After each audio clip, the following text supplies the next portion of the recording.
está lloviendo. Pero por lo menos hago la tarea. Maestra, se me mojó la tarea. Pero qué casualidad que hoy que toca realizar tareas se le moja. ¡A dirección! Se te moja la tarea.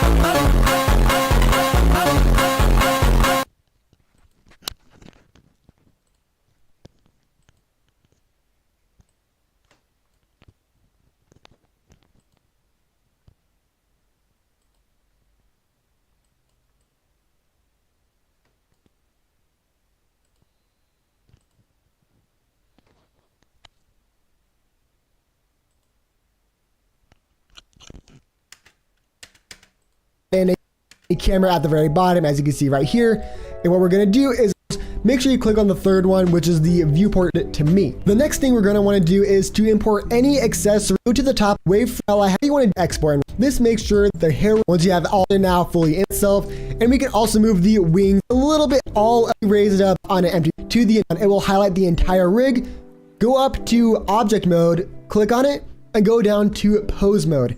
Then click off on an empty space just so nothing is selected. What you want to do now is go over to the right to the scene collection, and you want to click on the hair and the hat first. So first you want to go and click on handle 1, which is going to be our hat.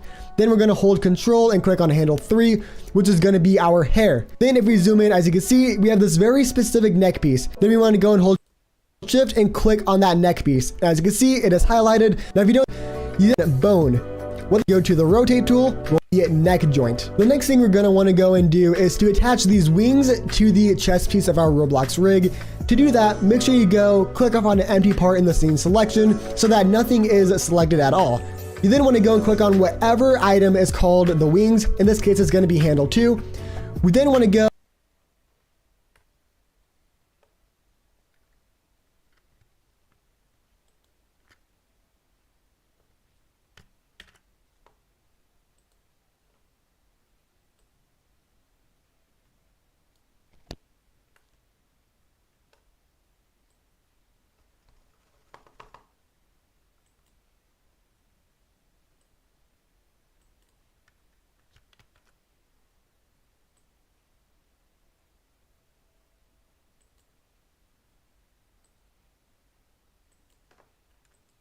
and click on the chest piece, and as you can see, we have a rotate one there. If you don't see the rotate, you could go and click on the rotate tool just to make sure you have the specific one selected.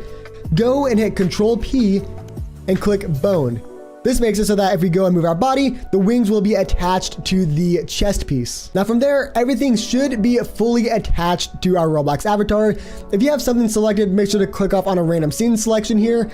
Then what we want to do is go up to the top left, click on pose mode, and come back to object mode. Now from here, if you would like to go and save this specific Roblox rig, what you can do is go to the top left and click on file, click on save as, locate your original Roblox Blender folder, open that up, and then go and call this whatever your Roblox name is. So I'm just going to call this S_Viper rig, just because that's what my Roblox account is called, and then click save as. And whenever you go and want to open this up again, let's say we go and close Blender, all we have to do is locate our Roblox Blender folder, open it up, and then as you can see, we have our S_Viper rig. Double click that, and it should open up the exact same file that we were working in. As you can see, if you do not see the texture, that could be because you're in the second mode. So if it looks like this, make sure you go to the top right and make sure you click on the third option for the viewport shading, and that will bring in the texture again. The first thing you want to do is, if you look to the middle right of your screen, you should see the render tab, which looks like a camera. Make sure you go and click on that. For the render engine setting, make sure you click on cycles. And if you can, make sure your device is set to GPU compute, as this will help render a lot quicker. Once you're done there, go up to the top left, click add, and click on the camera. This should add in a camera at the very bottom, as you can see right here. And what we're going to do is go up and click on view, go to cameras, go to active camera, and that will put you in the perspective of the camera. You then want to go to view, navigation, and walk navigation, just in case you have a 65% keyboard. This will allow you to use WASD to move the camera around. If you hold down shift, it will allow you to go slightly quicker.